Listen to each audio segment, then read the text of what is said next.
அன்புக்குரிய மாணவ செல்வங்கள், பெற்றோர்கள் அனைவருக்கும் இனிதான வணக்கங்கள்.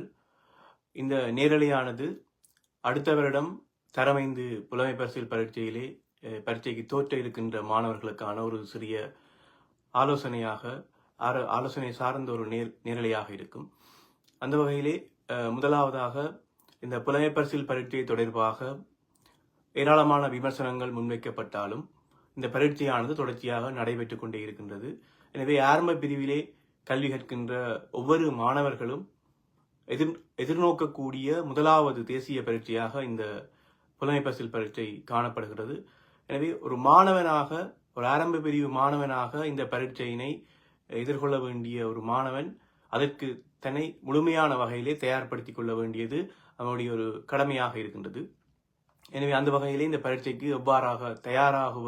எவ்வாறு ஒரு மாணவனாக என்னை நான் தயார்படுத்திக் கொள்ள வேண்டும் என்பது தொடர்பான ஒரு சிறிய ஒரு ஆலோசனையாக இந்த நேரலை காணப்படும். அந்த வகையிலே முதலாவதாக வினாத்தாளுடைய கட்டமைப்பு எல்லா மாணவர்களுக்கும் கட்டாயமாக தெரிந்திருக்க வேண்டும். ஏற்கனவே அடுத்த வருடம் பரீட்சைக்கு தோற்ற இருக்கின்ற மாணவர்கள் தரம் 3, தரம் 4 சிறிய சிறிய வினாக்களாக அந்த இறுதி பரீட்சை வினாத்தாள் அமைப்புக்கு ஏற்ற வகையில் சிறிய சிறிய வினாக்களாக பரீட்சை வினாத்தாள் செய்து பார்த்திருப்பீர்கள். இருந்தாலும் அது தொடர்பான பூரணமான ஒரு விளக்கம் உங்களுக்கு தேவை. பகுதி 1 வினாத்தாளாக இருந்தால் அது 1 மணித்தியால வினாத்தாளாக இருக்கும், 40 வினாக்களை கொண்டதாக இருக்கும், பல்தேர்வு வினாக்களாக இருக்கும். அதே நேரம் 14 நுண்ணறிவு சார்ந்த 14 திறன்களை உள்ளடக்கியதாக பகுதி 1 வினாத்தாள் அமைந்திருக்க போகிறது. அதே போல பகுதி 2 வினாத்தாளானது முழுதாக பாடத்திட்டத்தினை சார்ந்ததாக பாடத்திட்டத்தினை உள்ளடக்கியதாக மாத்திரமே காணப்படும். பகுதி 2 வினாத்தாளில் உங்களுடைய பாடத்திட்டத்துக்குள் உள்ளடக்கப்படாத எந்த ஒரு விடயமும் பரீட்சை வினாத்தாளிலே இடம்பெறாது என்பதனை நினைவில் கொள்ளுங்கள். பகுதி 2 வினாத்தாள் தொடர்பாக பூர்ணமாக பாடத்திட்டத்தினை உள்ளடக்கியதாக இருக்கும். குறிப்பாக தமிழ், கணிதம், சுற்றாடல் சார்ந்த செயற்பாடுகள், அத்தோடு வாய்மொழி ஆங்கிலம், வாய்மொழி சிங்களம் இது தொடர்பாக அந்த வினாத்தால் அமைந்திருக்கும் பகுதி 2. எனவே இலகுவாக எவ்வாறு தயாராகுவதுன்னு சொன்னால், கூடுதலாக மாணவர்கள் பகுதி 1 தொடர்பாக எவ்வளவு தூரம் கவனம் செலுத்துகிறார்களோ அதே அளவு கவனம் பகுதி 2 செலுத்துவது குறைவு. ஏன்னு சொன்னால் பகுதி 2 பாடத்திட்டத்தோடு சார்ந்து வகுப்பறையிலே கற்றுக்கொண்டு இருப்பார்கள், அவர்களுக்கு இலகுவாக இருக்கும். ஆனால் பகுதி 1 எவ்வளவு தூரம் கவனம் செலுத்துகிறோமோ அதை விட கூடுதலாக பகுதி 2 கவனம் செலுத்துகின்ற போது இறுதி பரீட்சையிலே பெற்றுக்கொள்ளக்கூடிய புள்ளிகளுடைய எண்ணிக்கையை நாங்கள் அதிகரிக்கக்கூடியதாக இருக்கும். ஏனென்று சொன்னால் பகுதி 2 வினாத்தால் முழுமையாக பாடத்திட்டத்துக்குள் இருக்கக்கூடிய விடயங்களை சார்ந்தே வருகின்ற போது எங்களால் இலகுவாகவே எதிர்வு கூறக்கூடியதாக இருக்கும். இவ்வாறான பகுதிகள், அதாவது எங்களுக்கு தெரிந்த பகுதிகளிலே இருந்துதான் அந்த வினாக்கள் தயாரிக்கப்பட போகிறது என்பதை ஒவ்வொரு மாணவர்களும் தெளிவாக விளங்கிக் கொள்ள வேண்டும்.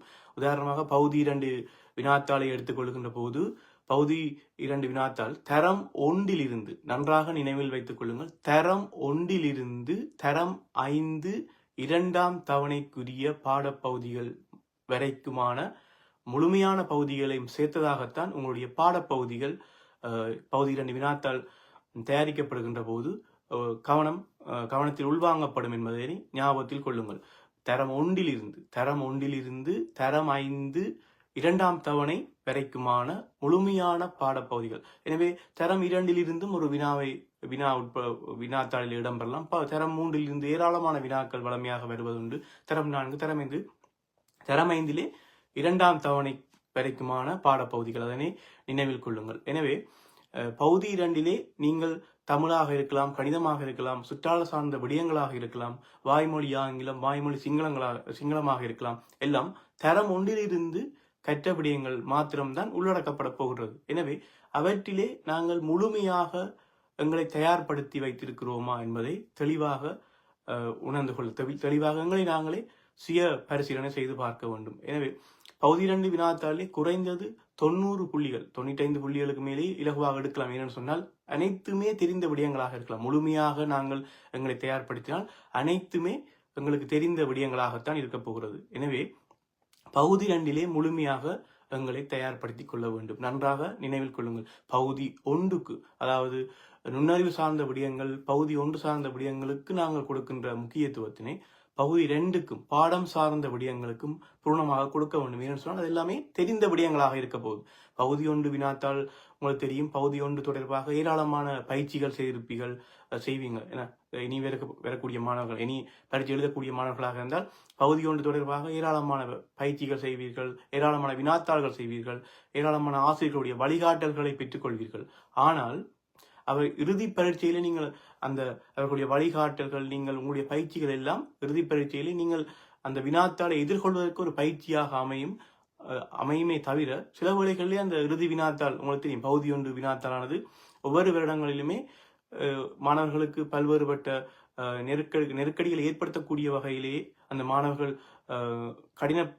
கடினத்தன்மை மாணவர்கள் அந்த கடினத்தன்மை உணரக்கூடிய வகையிலே வினாத்தாள்கள் அமைந்து வருவது உண்டு, இவ்வளவு பயிற்சிகள் செய்தாலும். ஆனால் பகுதி 2 அவ்வாறு அல்ல. நன்றாக நினைவுகொள்ளும். பகுதி 2 முழுமையாக எங்களுக்கு தெரிந்த விடயங்கள் தான். தெரியாத எந்த ஒரு விடயமும் அல்லது எங்களுக்கு பாட விடயங்கள், ஆசிரியர் வழிகாட்டியிலே உட்படாத எந்த ஒரு விடயமும் பகுதி 2 வினாத்தாளிலே இடம்பெறாது. அதனை நன்றாக நினைவுகொள்ளும். அதே நேரம் மாணவர்களை வழிகாட்டுகின்ற போது பாடசாலை ஆசிரியர் வழிகாட்டியை பார்த்து அதற்கேற்ற வகையிலே மாணவர்களை வழிகாட்டுவது போல பெற்றோர்களும் ஆசிரியர் வழிகாட்டியை இன்டர்நெட்டிலே தரவிறக்கம் செய்து கொள்ளலாம். அதிலே இருக்கக்கூடிய விடயங்களை பெற்றோர்களுமே இலகுவாக பார்த்து அதிலே எடுத்துக்காட்டுகளாக வழங்கப்பட்டிருக்கக்கூடிய விடயங்களை நன்றாக பயிற்சி வழங்கும். எடுத்துக்காட்டுகள், உதாரணமாக நீங்க ஒரு ஆசிரியர் வழிகாட்டியிலே ஒவ்வொரு பாடம் சார்ந்த எடுத்துக்காட்டுகள், உதாரணங்கள் அங்கே வழங்கப்பட்டிருக்கும். அவை தொடர்பான விடயங்களிலே கூடுதலான கவனம் செலுத்தி அவற்றை நீங்கள் நன்றாக மீண்டுமே மனனம் செய்து படித்துக் கொள்ளலாம். எனவே பகுதி 2 நான் குறிப்பிட்டது போல பகுதி 2 மிக மிக முக்கியமான ஒரு விடயம். பகுதி 1 முக்கியத்துவத்தினை விட பகுதி 2 மிக முக்கியத்துவம். ஏனென்று சொன்னால் மாணவர்களுக்கு சார்ந்து அவர்களால் இலகுவான முறையிலே விடையளிக்கக்கூடிய வகையில் பகுதி 2 அமையும். நீங்கள் ஒவ்வொரு வருட வினாத்தாள், பகுதி 2 வினாத்தாளை பார்த்தாலும் தெரியும், எல்லாமே பார்த்த உடனே மாணவர்கள் மிக இலகுவாக விடையளித்து விடுவார்கள். அதனால்தான் பகுதி 2 வினாத்தாள் முதலிலே நடைபெறுவது, அதன் பின்னர் பகுதி 1 நடைபெறும். இறுதி பரீட்சையிலே குறிப்பிட்ட காலத்துக்கு முன்னர், நான் நினைக்கிறேன் 2020-21 ஆண்டு பிற்பாடுதான் பகுதி 2 முதலாவது பரீட்சையாகவும் பகுதி 1 இரண்டாவது வினாத்தாளாகவும் மாற்றப்பட்டது. ஏன்னு சொன்னால் மாணவர்களுக்கு அவருடைய மனநிலை தொடர்பாக ஒரு மகிழ்ச்சிகரமாக பரீட்சையை செய்வதற்காக. எனவே பகுதி 2 உங்களை முழுமையாக தயார்படுத்திக் கொள்ளுங்கள். அடுத்ததாக பகுதி 1 தொடர்பாக சொல்கின்ற போது பகுதி 1 தொடர்பாக சின்ன சின்ன விடயங்கள், சிறிய விடயங்கள், நுண்ணறிவு சார்ந்து சிறிய விடயங்களாக இப்போதிருந்து நீங்க கற்றுக்கொள்ளுங்கள். பெரிய விடயங்களை பார்த்து கடினப்படாமல் சின்ன நுண்ணறிவு வினாக்கள் எடுத்து அதை எவ்வாறு செய்வது, எவ்வாறு அவை செய்முறைகள் எவ்வாறு அமைகின்றது என்பது தொடர்பாக பயிற்சிகள் ஊடாக செய்து கொள்ளுங்கள். நன்றாக நீங்கள் பாடமாக்கி ஒருபோதும் படிக்கக்கூடாது. பகுதி 1 நுண்ணறிவு சார்ந்த விடயங்கள் எப்போதுமே பாடமாக்கி படிக்கக்கூடாது. ஏன்னு சொன்னால் அவை நுண்ணறிவு கணிதம் சார்ந்த விடயங்களாக இருக்க போகுது. நுண்ணறிவு சார்ந்த விடயங்களாக இருக்கின்ற போது எப்போதுமே அதை நினைவில் கொள்ள வேண்டுமாக இருந்தால் நீங்கள் பாடமாக்கினால் குறிப்பிட்ட காலப்பகுதிக்கு மறந்து விடுவீர்கள். எனவே ஒரு விடயத்தை கற்றுக்கொண்டால் அது தொடர்பான ஏராளமான அதே போல இருக்கக்கூடிய நிறைய வினாக்களை நீங்கள் செய்து பார்க்க வேண்டும். தொடர்ச்சியாக அது தொடர்பான வினாக்களை செய்கின்ற போது பகுதி 1 தேர்ச்சியை பெற்றுக்கொள்வீர்கள். எனவே பகுதி 1 40 வினாக்களாக இருந்தால் இலகுவாக நீங்கள் புள்ளிகள் எடுக்கக்கூடிய வகையிலே 25-30 வினாக்கள் கட்டாயமாக இருக்கும். ஏனென்று சொன்னால் படங்கள் சார்ந்த வினாக்கள் மற்றும் சிறிய வினாக்கள், தமிழ் பகுதிகள், அதுக்கு பகுதி 1க்குள்ளும் தமிழ் பகுதிகள் தொடர்பாக வினாக்கள் இடம்பெறும். எனவே பகுதி 1 தொடர்ச்சியான பயிற்சி வேண்டும். நன்றாக நினைவுக்கொள்ளும். பகுதி 1 உங்களுக்குள் நீங்கள் ஒரு ஆசிரியராக, ஒவ்வொரு மாணவனும் ஆசிரியராக ஒவ்வொரு விடயத்தையும் ஏனையோருக்கு தெளிவுபடுத்துகின்ற போது எவ்வாறு நாங்கள் சொல்லிக் கொடுக்கிறோமோ அதே போல ஒவ்வொரு மாணவனும் ஒரு பகுதி 1 நுண்ணறிவு சார்ந்த ஒரு விடயத்தை கற்றால் அதனை தங்களுக்குள் சொல்லி பார்க்க வேண்டும். எவ்வாறு இந்த கேள்விக்கு எவ்வாறு விடை காணுகின்ற வழிமுறை எவ்வாறு உருவாக்கப்படுகிறது, எவ்வாறு விடை காணுகிறோம் என்பதை ஒரு படிமுறையாக பயிற்சியினூடாக நினைவுபடுத்துகின்ற போது எப்போதுமே அது நினைவில் இருக்கும். அதே நேரம் அவர்களுடைய நுண்விருத்தி, அவருடைய சிந்தனை விருத்திக்கும் அது மிகவும் பெரிய ஒரு உறுதுணையாக இருக்கும். அடுத்து பகுதி 1 பகுதி 2 தொடர்பான விடயங்களோடு சுய கற்றல் என்று மிக முக்கியமான ஒரு சுய கற்றல். புலமை பரிசில் பரீட்சை என்பது ஒரு சாதாரணமான பரீட்சை கிடையாது. அது ஒரு போட்டி பரீட்சையாக இருக்கின்றது. போட்டி பரீட்சை சிறிய ஒரு வயது 10 வயது மாணவன் 10 வயதிலேயே எதிர்கொள்ளக்கூடிய ஒரு போட்டி பரீட்சை. உங்களுக்கு தெரியும், ஏற்கனவே வயது வந்தவர்களை அந்த வினாத்தாள்கள் பகுதி ஒன்றிலே இடம்பெறக்கூடிய வினாத்தாள்களை பார்த்து அதனுடைய பெருமதித்தன்மையை பார்க்கின்றார்கள். இத்தனை பெருமதியாக இருக்கிறது, இவ்வளவு கடினமாக இருக்கின்றது என்பதெல்லாம் கூறுகின்றார்கள். எனவே ஒரு போட்டி பரீட்சையாக இருக்கின்றது. இந்த புலமைப்பரிசில் பரீட்சையிலே பகுதி ஒன்று ஒரு போட்டி பரீட்சையாக இருக்கு. புலமைப்பரிசில் பரீட்சையே ஒரு போட்டி பரீட்சையாக இருக்கிறது. அதிலே பகுதி ஒன்று மிகவும் போட்டித்தன்மையாக இருக்கும். ஏன்னு சொன்னால் சவாலான ஒரு வினாத்தாள். எனவே சுய கற்றல் மிக முக்கியம். சிறு வயதிலிருந்தே மாணவர்களுக்கு நாங்கள் சொல்லிக் கொடுக்க வேண்டிய ஒரு விடயம் சுய கற்றல்.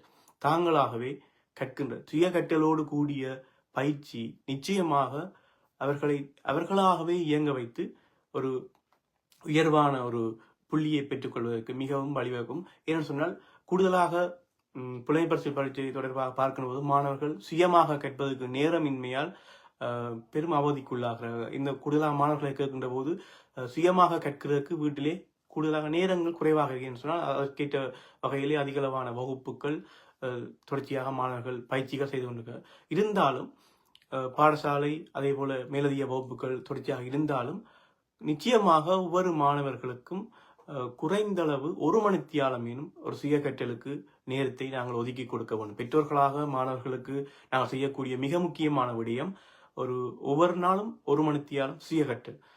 அன்றைய நாள் படிக்கின்ற விடயங்கள் அடுத்ததாக மிக முக்கியமான விடயம் அதான். ஒவ்வொரு நாளுமே பாடசாலையிலே கற்றுக்கொள்ளுகின்ற விடயங்களை அன்றைய நாளிலே அவர்களுக்கு சுய கற்றலுக்கு ஒதுக்கப்பட்ட நேரத்திலே அன்றைய நாளிலே முழுமையாக மீண்டும் அவற்றை மனனம் செய்கின்ற விடயங்களாக இருந்தால் மனனம் செய்தோ அல்லது பயிற்சி செய்து பார்க்கின்ற விடயங்களாக இருந்தால் பயிற்சி செய்து பார்த்தோ அதை மீட்டு பார்க்க வேண்டிய ஒரு தன்மை நிச்சயமாக வேண்டும் மாணவர்களிடம். எனவே அந்த சுய கற்றலுக்கு ஒதுக்கப்பட்ட நேரத்திலே மாணவர்கள் ஒவ்வொரு நாளும் தாங்கள் கற்றுக்கொண்ட விடயங்களை கற்றுக்கொண்ட பயிற்சிகளை மீட்டி பார்க்கின்ற பயிற்சிகளை செய்து பார்க்கின்ற நேரத்துக்கு பயன்படுத்த வேண்டும். அதே போல கூடுதலாக மாணவர்கள் தாங்களாக இயங்க வலிக்கிட்டால் அவர்களாகவே வினாக்களை வடிவமைக்கின்ற தன்மையினை காணக்கூடியதாக இருக்கும். மாணவர்களிடையே ஒவ்வொரு வகுப்பாசிரியர்களோடும் கலந்துரையாடினால் அவர்களே சொல்வார்கள், மாணவர்களை அவர்களுக்கு இடையிலே இயங்க வைத்தால் அவர்களாகவே சுய கற்றலுக்கு உட்படுத்தினால் அவர்களாகவே இந்த வினாத்தாள்களை உருவாக்கி தாங்களே அதற்கான விடைகளை சொல்வார்கள். இவ்வாறான வகுப்பறையிலே இவ்வாறான ஏராளமான மாணவர்களை நானும் பார்த்திருக்கின்றேன். அந்த வகையிலே தான் சுய கற்றல் நிச்சயமாக புலமைப்பரிசில் பரீட்சைக்கு தோற்றுகின்ற மாணவர்களுக்கு சுய கற்றல் மிக முக்கியமானது. முழுமையாக அவர்களை வகுப்பில் பெற்றோர்கள் ஆசிரியர்களிடம் ஒப்படைத்து விட்டு அப்படியே விட்டுவிடக் கூடாது. ஏன்னு சொன்னால் மாணவர்களுக்கு அந்த கற்றுக்கொண்ட விடயங்களை மீட்டி பார்ப்பதற்கான ஒரு முழுமையான ஒரு நேரத்தை ஒவ்வொரு நாளும் பெற்றோர்களாகிய நீங்கள் நிச்சயமாக மாணவர்களுக்கு ஒதுக்கி கொடுக்க வேண்டும். ஏன்னு சொன்னால் இது ஒரு போட்டி பரீட்சை. எனவே கூறிய விடயங்களிலே பகுதி 2 நாம் முழுமையான விடயங்களை கற்றுக்கொள்ள வேண்டும். அதே போல பகுதி 1 தொடர்ச்சியான பயிற்சி வேண்டும், நீண்ட பயிற்சி வேண்டும் அந்த வினாத்தாளை இலகுவாக எதிர்கொள்வதற்கு. அதே போல சுய கற்றல் வேணும், ஒவ்வொரு நாளுமே சுய கற்றல். அதே போல மாணவர்கள் தங்களுக்குள்ளேயே ஒரு மாணவன் தான் கற்றுக்கொண்ட விடயத்தை ஏனைய மாணவர்களுக்கு சொல்லிக் கொடுப்பதிலும் அந்த சொல்லிக் கொடுக்கின்ற மாணவனுடைய அறிவு இன்னும் கூடுதலாக விருத்தி அடையும். அந்த எண்ணம் அந்த மனப்பாங்கினை எங்களுடைய மாணவர்களுக்கிடையே நாங்கள் வளர்த்துக் கொள்ள வேண்டும். ஏன்னு சொன்னால் ஒரு விடயத்தை நாங்கள் இன்னொருவருக்கு தெளிவுபடுத்துகின்ற போது அந்த தெளிவுபடுத்தப்பட்ட மாணவரும் அதிலே பயன் பெற்றுக் கொள்வார்.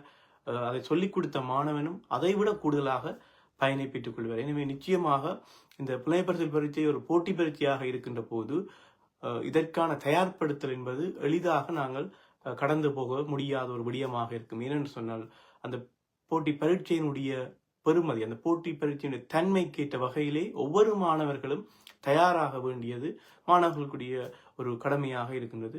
எனவே இது தொடர்பான இந்த பரீட்சை தொடர்பான ஏற்கனவே நாங்கள் இந்த முகநூல் பக்கத்திலே பரீட்சையை எதிர்கொள்வது தொடர்பான ஏராளமான காணொளிகளை நான் பதிவிட்டிருக்கிறேன். அதே போல ஏராளமான வினாத்தாள்களும் இங்கு பதிவிடப்பட்டிருக்கின்றது.